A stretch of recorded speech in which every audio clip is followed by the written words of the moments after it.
Hi, Roberta Hill here with another social and business etiquette tip. Now, before we go into a lot of these series, I think some of the questions that you get is, well, what applies when? And we all know that each situation is different.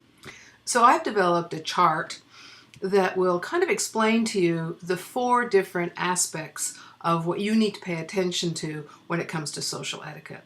And I think two of them we know pretty straightforward. One is that truly casual situation when you can be pretty relaxed and do whatever you want. I think that still some rules of etiquette apply, which is being polite and certainly showing respect to others, right up to the top end, which is very formal. And that's a little bit scary, and we will talk about some examples of those. But that is when we know we're on our absolutely best behavior. But in between that, it gets a little muddied. So let's look at the chart here that I've drawn up. And as you can see, the two axes is the top axis talks about that the rules increase as you move through these four stages. And of course, naturally, not only do the rules increase, but the other continuum is that they become more and more important. Now, the first one is called casual. I used to use informal and formal, but even I started to get confused by that. So casual is when you're with friends. It's low key. You don't worry about a lot of things. And at the top end is the formal.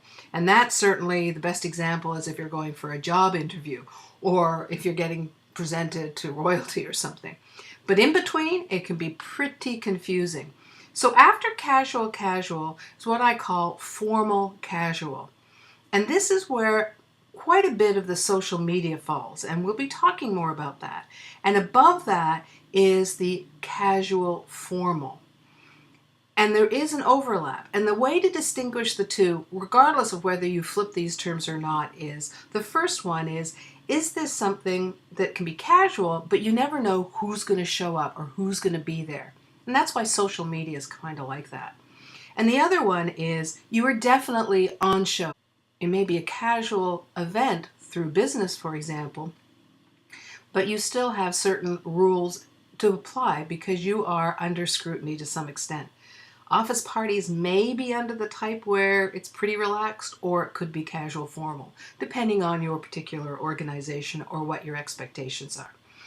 And so the tip for you today and the task is to look at situations, not so much ones that are clearly casual that you know about or ones that are strictly formal, but the ones in between, and to determine, is this an event that is one in which I have to worry a little bit about who shows up and therefore watch my behavior a little bit, or is it something that is casual but still formal, and definitely I'm kind of on display, and how I behave is going to be seen by others that matter. I hope you find this tip useful, and we have many more to come, so please sign up below if you're interested in finding out and getting notified whenever I put a new one out. Thanks, this is Roberta Hill again with Social and Business Etiquette Tips.